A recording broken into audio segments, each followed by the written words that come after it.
Greetings and welcome to this beginner's guide for the Arms Warrior for World of Warcraft. Now this video is not intended to be an in-depth class guide, it's more just a this is how the class works, this is what you can expect at maximum level, and this is your general ability rotations and how to use most things in most situations.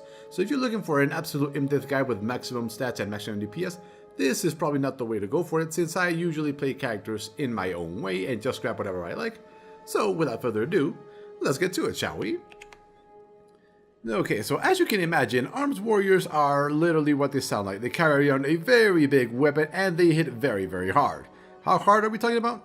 Well, I'm only starting to get near end game level stuff. I'm finally being able to do heroic rates, consistently contributing enough damage to them, I would say, since I just started playing a few weeks ago again. But from what I can say is that my highest crit so far using a combination of skills has been almost around 900,000 damage, which felt really good. So without further ado, let's get into our abilities so you can understand what I mean. Now, the main abilities are 5 of them and they're right over here. This is just auto attack, it starts right there whenever you play the game, so we're just going to leave that there. Now, Mortal Strike. This has been the defining ability for Arms Warriors all the way back since vanilla World of Warcraft, as in, what, 15 years ago or something around those lines? And it's always done the exact same thing. Costs 20 rage, and it deals a ton of damage and lowers the amount of healing on the target for 10 seconds. The amount of healing is more really for PvP purposes, although it can be useful in certain situations that get certain monsters that tend to heal up, although honestly I have not had any trouble with any mob healing enough that it becomes a problem. Then over here we have Slam, another 20 rage ability. However, this one, unlike Mortal Strike, has no cooldown. Even if the cooldown on Mortal Strike is only around 6 seconds, I would guess, before you take haste into consideration, this one has no cooldown, and it deals not as much but enough damage that it's definitely worth using, and has no cooldown, so it's what you're going to burning most of your rage on once your Mortal Strike or your everything else that I'm going to mention is on cooldown. Now, Battle Cry, this is probably what I would consider our big cooldown, even though it's not the longest cooldown in our arsenal. And that's because, as you can see right there, it increases your critical strike chance by 100%. That means when we open up our character pane, let's see, here we go. So right now I have 25% critical strike. If I use this, it goes all the way up to 125. So it increases quite literally the percentage of your total critical strike to 100% plus whatever it is you had on for 5 seconds, which is very, very nice. Now this combined with some of the other things we're going to see is going to mean this, you want to integrate this into your main rotation as much as possible, and once you get it, you definitely want to use it while leveling up because there's really no reason to not use it. If you have an ability that is not on cooldown, that is big and does a lot of damage, you might as well not even have it. Now, Colossus Smash.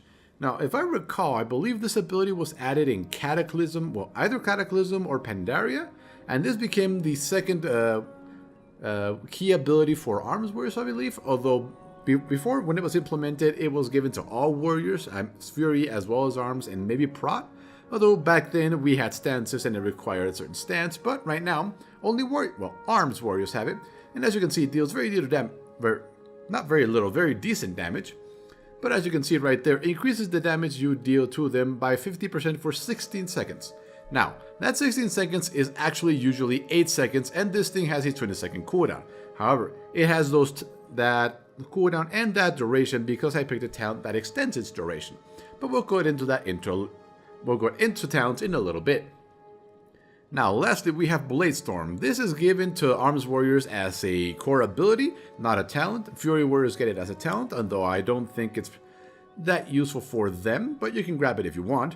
Now, as you can see, become an unstoppable storm of destructive force, a little exaggerated there, striking all enemies within 8 yards for a total of 567,000 physical damage over 5.5 seconds. Now, the key there is that you're going to be hitting anything and everything near you that's an enemy approximately once every second-ish, give or take. Now, the important part here is that every single one of those strikes can be a critical hit. So you can easily go over 1 million damage if you hit if you hit one thing for all criticals, that's over 1 million damage. If you hit 2 people or things, and that's 1 million damage without criticals. So as you can see, the more stuff you hit, the more your damage you're going to deal here. However, the cooldown is 1.5 minutes. That doesn't sound too long. However, during a dungeon or during a boss fight, that's actually a very decently long time. So this is definitely the one you want to consider when to use. Unlike Battlecry here, which only has a 1 minute cooldown, this, you really want to think about it a little bit, because nothing sucks more than suddenly using Blade Storm and then getting knocked away from the boss and not being able to charge it back into the boss because you're stuck doing Blade Storm. Now, those are the 5 core abilities from the Arms Warrior. Everything else is pretty much utility, as we're going to see. Now, first in the utility section, we have here Pummel. This is our main interrupt. Fury Warriors also get it, 50-second cooldown. There isn't really anything much to say about it there. Keep it handy because you will definitely be using it a lot while leveling up. Nen, Berserker Rage. A long time ago, I believe this used to give rage, but maybe that's because I was a Fury Warrior way back then. As you can see, removing and granting immunity to fear, sap, and incapacitate effects. The most important part here is fear, because some bosses and some general mobs inside certain dungeons do use fear quite profusely, but the sap and the incapacitate effects are more for PvP purposes as far as I can remember. Now, Cleave. Fury Warriors don't get this. They definitely don't get this at all. Now, this is exclusive for the Arms Warrior, and this is literally a 10 rage cost strike that deals everything basically in front of you for a decent amount of damage, and for each target you hit, for each target up to 5 hit, that's really badly typed there. Basically, for everything you hit with it up to 5 times, your next whirlwind will deal 20% extra damage. So if you hit one thing, your next whirlwind deals 20% extra damage. Hit 5 things, and your whirlwind will deal twice as much damage because it gains 100% bonus.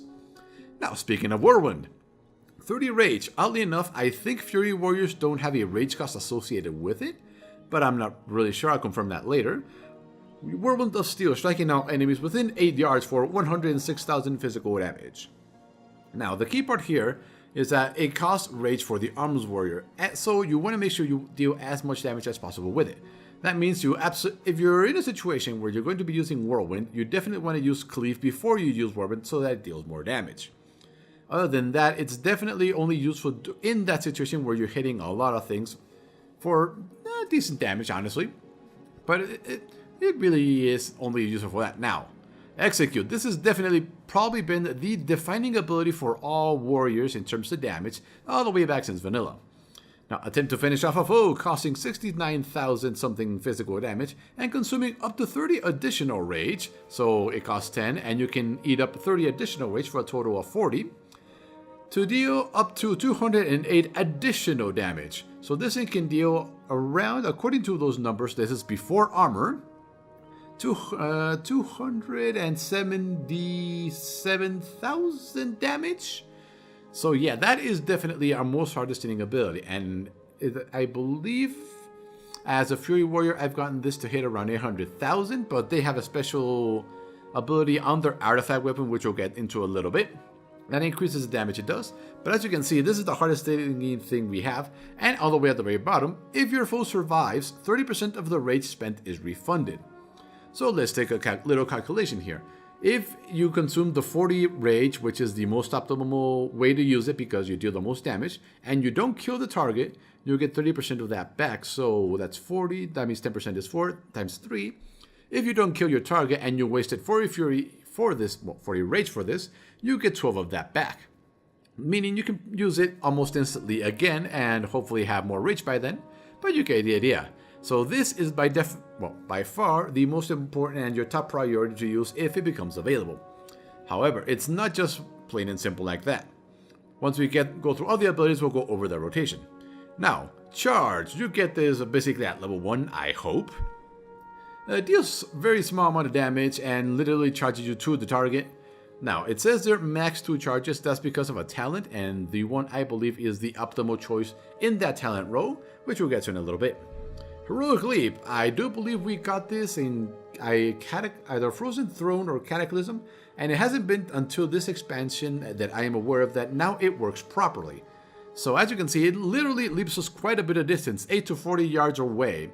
It does a small amount of damage when we land, but that's really inconsequential. What you want from it is the mobility. And it's extremely important during certain boss fights when you need to get away from the boss as quickly as possible, or get into some safe areas. So this is definitely a very useful ability. Now, And it reminds me a lot of the Shikuchi from the ninja from Final Fantasy XIV, in that this has something that does not. If I click the ability to use it, you will see that it has a maximum range right here. If I go past that range, it'll stay at that range no matter what I do with the mouse. Now, Final Fantasy XIV did not have that, which made using Shikuchi a pain in the butt. However, this little mechanism makes it so that I can aim just at the top of the screen and I will go maximum distance. Now, what are we missing? Actually, no, that doesn't exist. That is an optional talent, which I was trying out, so that's not there. Now this is the activatable ability of the Arms Warrior artifact. Stomp the ground, causing a ring of corrupted spikes to erupt upwards, dealing 110,000 shadow damage and applying the Colossus Smash effect to all nearby enemies.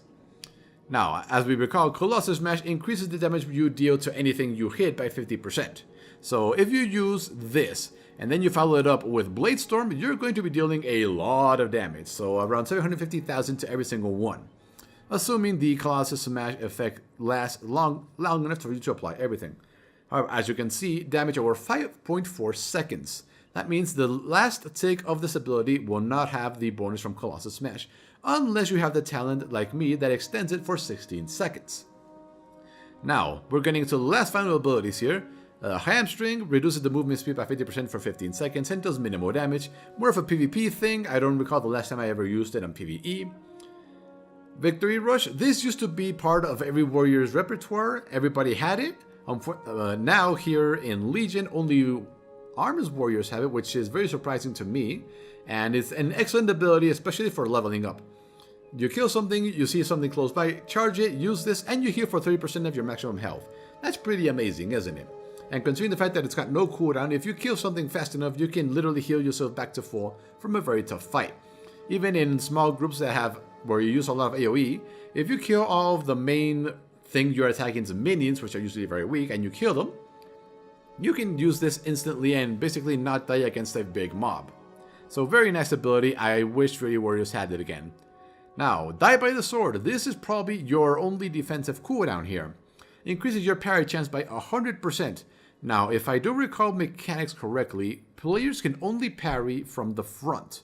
So that means, if we look at it from above, anything that attacks me from from the bottom side of the screen, I will not be able to parry. However, everything from the front, I will always parry, meaning I take no damage.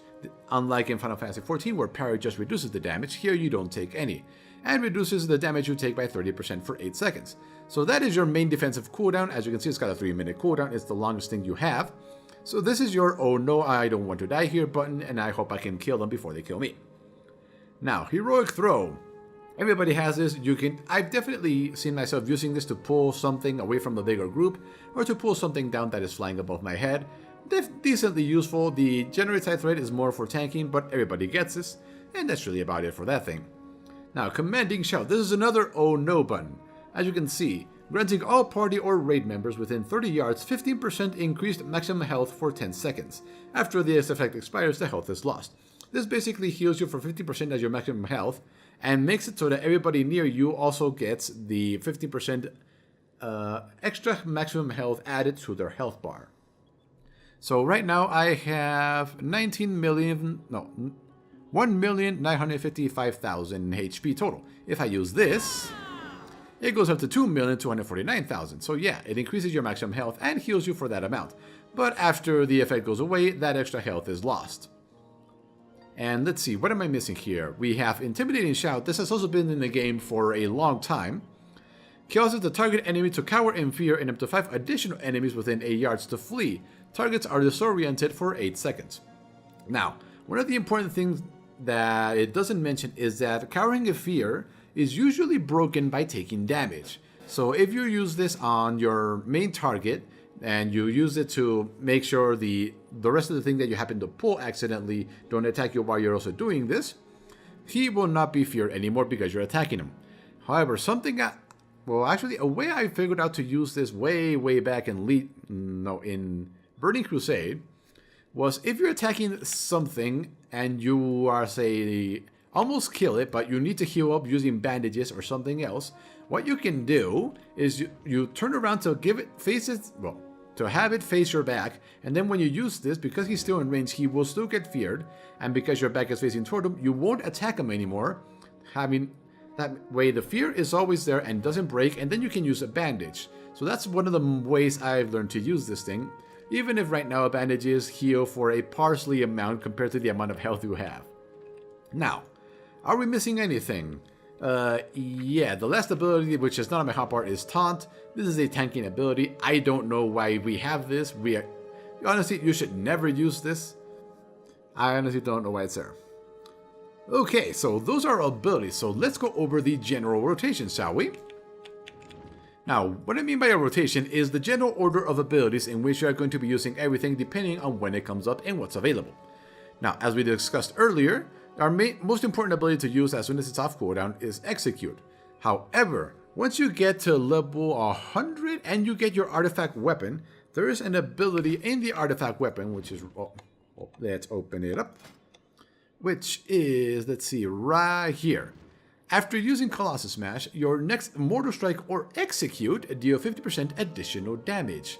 So that means once you get your artifact weapon and once you get that major trait in your weapon, the priority becomes Colossus Smash anytime it comes up, and then either Execute or Mortal Strike. That way those things deal even more damage. So as you can imagine there, let's see, so that was 270, if plus 50% of that, that's almost 300,000 damage from Execute, not critting. Now if you combine that with Battle Cry, then you get the idea of how hard you can hit.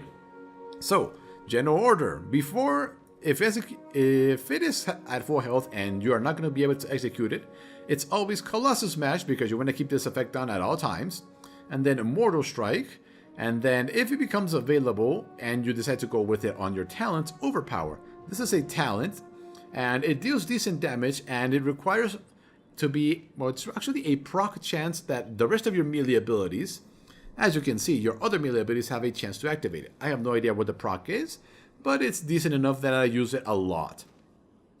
Now, how do we fight this? Well, obviously first we're going to go charge it so we can generate a lot of rage once we charge it. As you can see, generates 20 rage. After that, we're going to Colossus Smash it to get even more rage. I do believe that's how it works. If not, our auto attacks are going to get us more rage.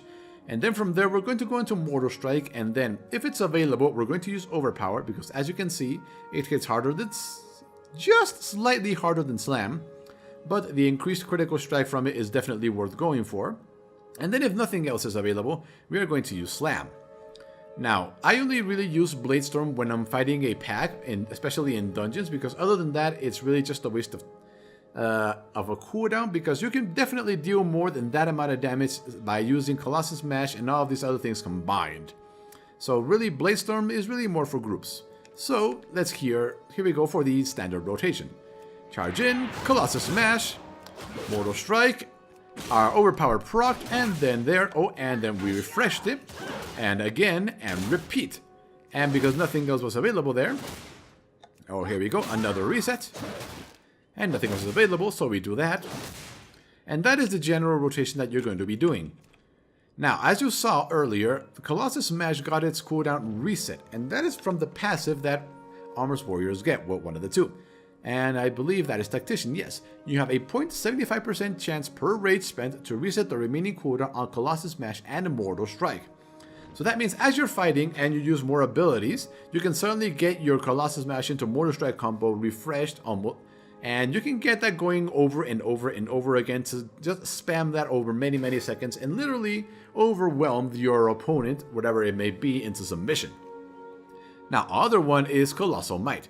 Increases the damage of your Colossus Smash by 35% and causes it to increase the damage you deal to target by an additional 35%. So as you can see here, the main focus of the Arms Warrior is to have Colossus Smash up as much as possible and deal damage through Colossus Smash. So now let's go into the talents so you can see what I picked and the reasoning why I picked it. Now, as we went over here, Overpower, I already told you why. Decent damage, high crit chance, and it doesn't cost anything. That means if we are in a situation where we burn through all of our rage, and we didn't get enough because our opponent dodged our auto attack, which generate rage, we can definitely use this if it procs. Now, other options. Dauntless, your abilities cost 10% less rage. I believe this is very junkish, and I'll tell you why. Let's see here. Mortal Strike costs 20 rage. 10% less from that is 2, which lowers it to 18 rage. It isn't really that big of a deal, honestly. Now let's see what else costs rage. Slam again goes down to 18. No cost, no cost, no cost. So as you can see, all important abilities would only go down by 2 or 3 rage points. So I think that's kind of junk. Now, sweeping strikes you can definitely have an argument for, especially if, while leveling, you have a tendency to pull more than one thing at a time. Being able to hit 2 or 3 things with your Mortal Strike and Execute is definitely good, and being able to hit multiple things with Execute, very, very nice. So this is definitely a very decent option over Overpower, which is the one I prefer to use. Now, this one is exactly the same thing for Fury and Arms. Now here, the one I believe is worth the most of your time is Double Time.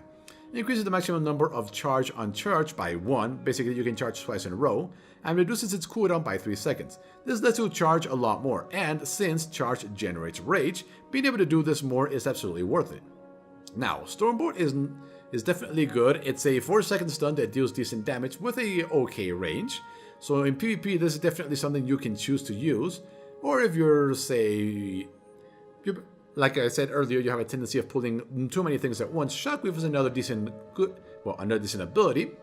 Sends a wave of force in a frontal cone, so around a 90-degree cone, so around this, give or take, for some damage, and cooldown reduced by 20 seconds if it strikes at least 3 targets. So if you are pulling very, very big groups as a tank inside a dungeon, this is definitely the one you want to be using all the time. Although you can also pick it for leveling if you so wish.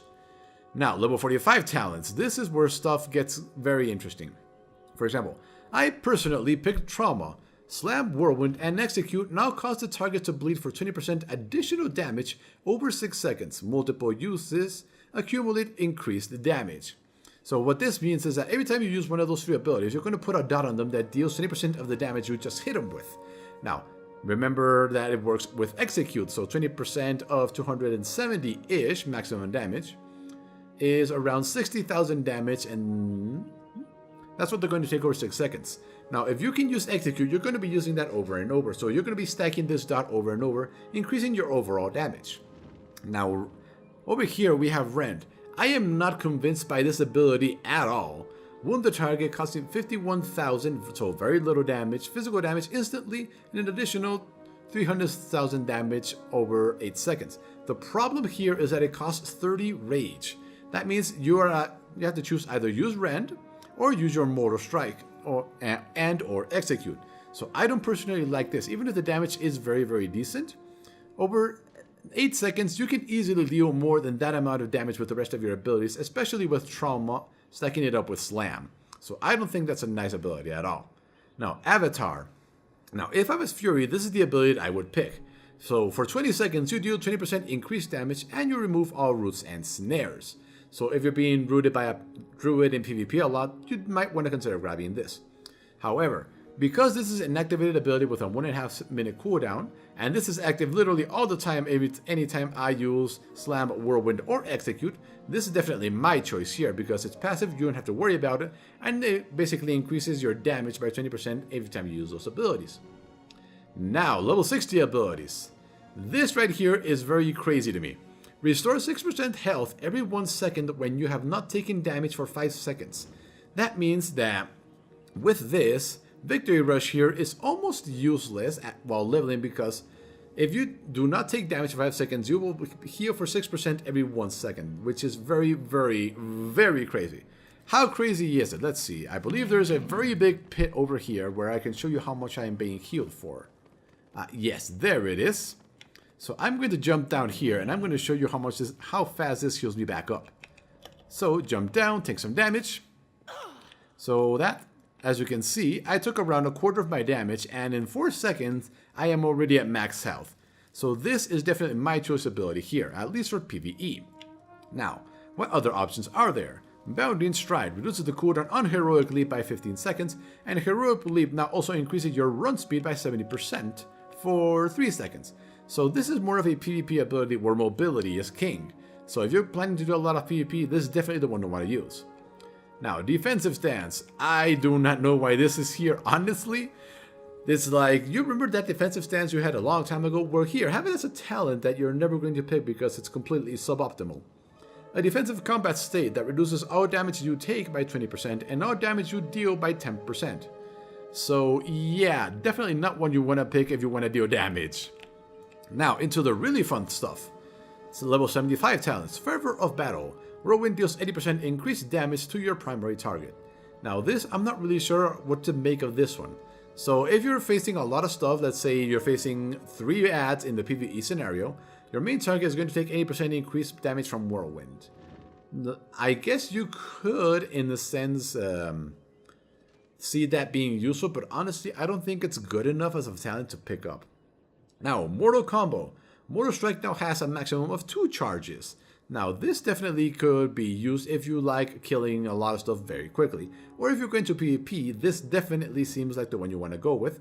Because being able to use Mortal Strike 2 times in a row very quickly, for, in my case, over 250,000 damage, definitely seems like it's useful.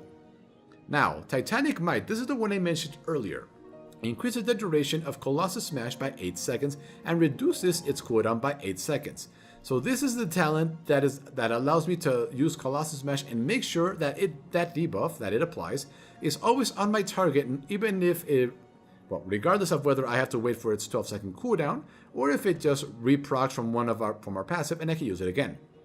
So without that, this would have a 20-second cooldown and would only last 8 seconds, meaning you would have to time your rotation in a way that you could use this and have everything ready to use right before it. With this talent, it's basically always up and you don't have to worry about reapplying it because anytime it comes back up, the debuff is still there, so you're always doing 50% increased damage to whatever it is you're attacking. So that's definitely my choice there. Now, level 90. None of these are particularly attractive to me, but let's go over them. Deadly Calm. Battle Cry also reduces the rage cost of your abilities by 75% for the duration. So Battle Cry lasts 5 seconds and guarantees a critical strike from everything. So for those 5 seconds, everything costs 75% less. Now there is definitely an argument that can be made for this one, because if it's during the final phase of a fight where you can use Execute on the boss, that means you're going to be hitting the boss for basically... Actually, now that I think about it, I don't believe this reduces the additional rage cost of Execute. So they would reduce the cost from 10 rage to 3. So yeah, not really that useful in that sense, so not very convinced by this one. In for the kill, passive, Colossus Smash grants you 10% haste for 8 seconds. Honestly, since Colossus Smash is being used at least every 12 seconds, if not less when it gets reset by our passive, this definitely seems like the way to go. At least for me anyway. Focus Rage. Now, it costs 20 rage, so keep that in mind. Focus your rage and your next Mortal Strike increasing its damage by 30%, stacking up to 3 times. So for 60 rage, your next Mortal Strike will deal almost twice as much damage. I am not convinced by that, simply by the fact that it costs 20 rage. If it costs 10 rage, maybe I could see myself using it, or costing 5 rage, I could definitely see myself using it with it a cost of 5. But because it costs 20, I am not convinced by this thing at all. Now remember, this is not a maximum damage guide, this is just what I believe and what I use, so that is my reason for not picking this one up.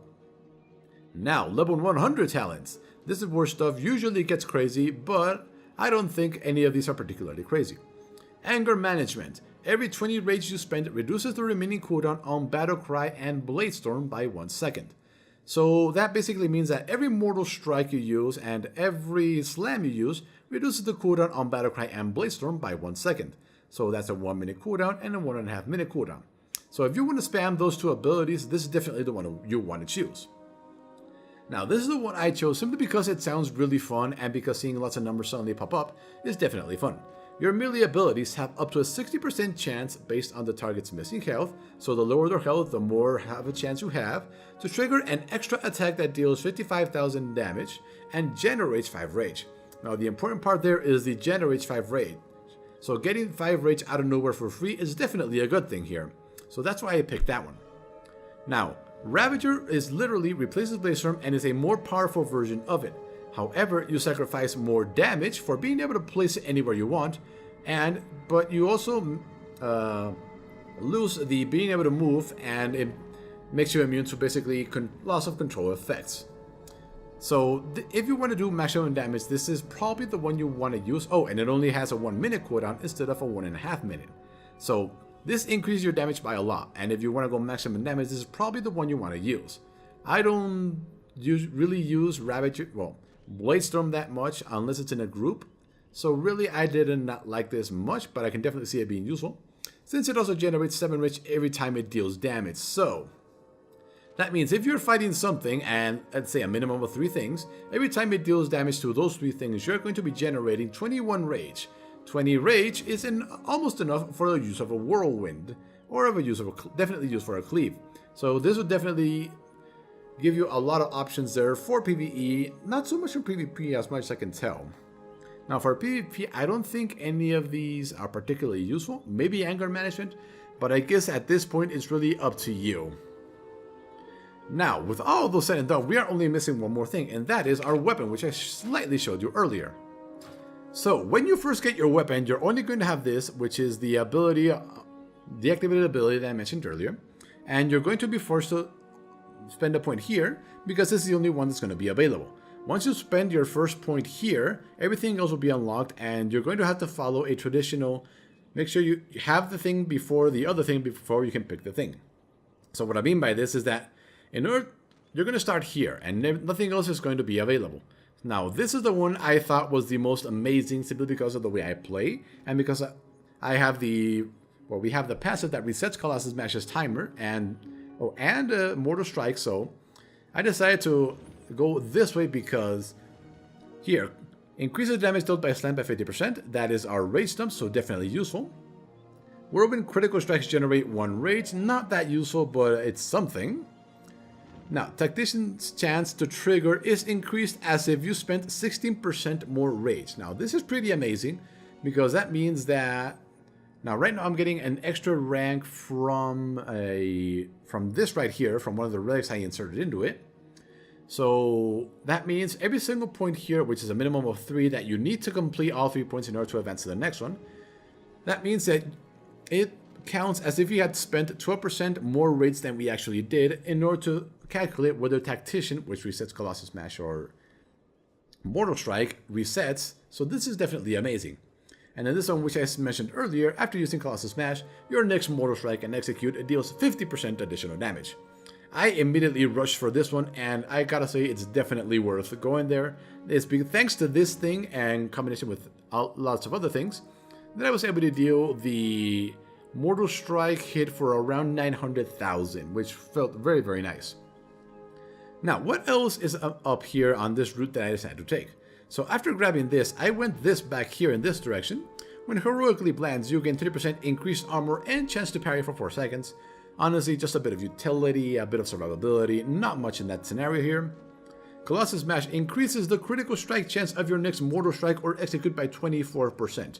Amazing, considering that's our main 1-2 combo. This is absolutely worth getting. For 5 seconds after activating Battle Cry, Stormcar, which is our weapon, radiates shadow energy, causing all your attacks to deal an additional 20% damage as shadow over 20 seconds. So this increases even more our damage during Battle Cry, so definitely good picking that up. Increases damage dealt by Whirlwind by 50%, general utility, nothing to scoff at. Increases damage dealt by Colossus Smash by 25%, extra damage on the thing we're spamming the most in this entire game, definitely useful. Unending Rage increases maximum rage by 30. I'm not really sure how useful that is. It's definitely useful because if you suddenly end yourself with a full rage meter, you can spam a lot of things for a long time thanks to those extra rage. When Cleave strikes at least 3 targets, our weapon releases a burst of void energy, dealing 40,000 shadow damage to all nearby enemies. Now this is more of a utility during dungeon scenarios where tanks love to pull very big groups. So if you use Cleave, which you will because you want to use it at least once to get the increased damage on Whirlwind, you're going to get even more damage out of that ability. So out of the order I went in is first here, and then lastly here, for the obvious reasons I already mentioned, which you probably realize by now. Now this one here, our weapon heals you for 9% of the damage you deal with Mortal Strike. A little bit of healing goes a long way, especially when you spam Mortal Strike as much as you can. Now the last 3 which I have not picked up, and this one here will not appear when you first get your weapon. Once you pick up all 3 of these main golden nodes here, it'll appear here. Now, as you can see, it requires all other traits to be purchased, and yes, you need to invest these artifact power points into it in order to unlock it. Now, here are the ones I'm missing. Cleave increases damage dealt by your next whirlwind by an additional 2% for each target hit. So, if you're fighting a very, very large group of things, let's say, so this by hitting at least 5 things with Cleave, you get 100% extra damage. And then for every other thing you hit, you're going to get 6% because there's 3 points that you need to invest into this thing here. So 6 times 5, that would be an extra 30% against 5 things. So a bit of damage utility there during AoE phases, which is definitely nice. Now, defensive measures. While Die by the Sword is active, damage taken is reduced by an additional 5%. Honestly, a little iffy there, 5% extra damage reduction. It might save your life once in a blue moon, but honestly, Now, increases the critical strike chance of execute by 5, 10, and 15%. This is definitely the one you want to pick up once you have reached this point on your weapon, which I am. For example, Cleave, I don't use that much when I'm outside by myself, but execute, oh boy, yes, you definitely want to pick this up. So that is our weapon. Now, I am aware that once you advance, or once you complete the quest for going into some of the newest content that is available in the game, I think a new set of talents appears for each weapon. I think for this weapon, they appear up here. It would make sense. It's for the most bases. But I do know that in the Fury version, it also appears, but I don't have access to them because I have chosen not to do that because I am going here for the story, not for just get maximum loot and then leave. But anyway, yeah, that is our artifact weapon. So as you can see, going over the path I went here, you start here, and then I decided to grab this first, so I went all the way here from the top, because most of these things were all very useful. And then I went down here and grabbed things as I go. And then, once I got here, because healing is always useful, I'm going to go back down here this way to grab everything. You could avoid grabbing this one and grab this one then, but that is up to you, and that is one of the fun things about this game, that you can build your character any way you want. It used to be a lot more fun before they implemented the strange talent system, which is like this. I miss those days. But anyway, yeah, that is the Arms Warrior, honestly. So what can we do? Let's charge up our rage here and see how much damage we can do to this target dummy. Unfortunately, none of these target dummies are wounded within execute range, so I can't spam execute. So let's just charge up and see how much damage we can do to this within the 5 seconds that we have for Battle Cry, shall we?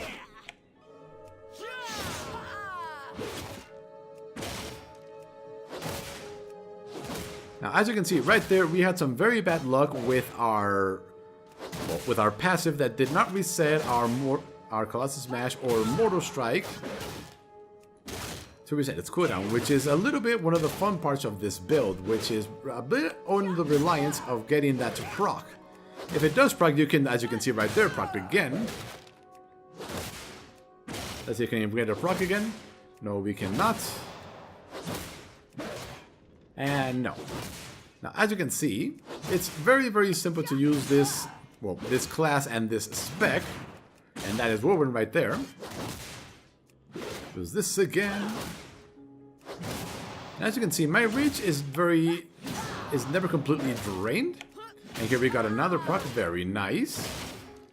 Now, if I recall correctly, Blizzard handles proc things based on procs per minute. So I would imagine that the ability for this thing to have it, for these two to get its cooldown reset by our passive would be anywhere between 1 and 2 procs per minute. But anyway, that's extraneous information, and hopefully you found this useful for the Arms Warrior. And hopefully you enjoy it as much as I am, because I did not imagine I would enjoy the Arms Warrior as much as I am right now. But I am, and so that is definitely fun. So anyway, thank you for watching, and we will see you next time.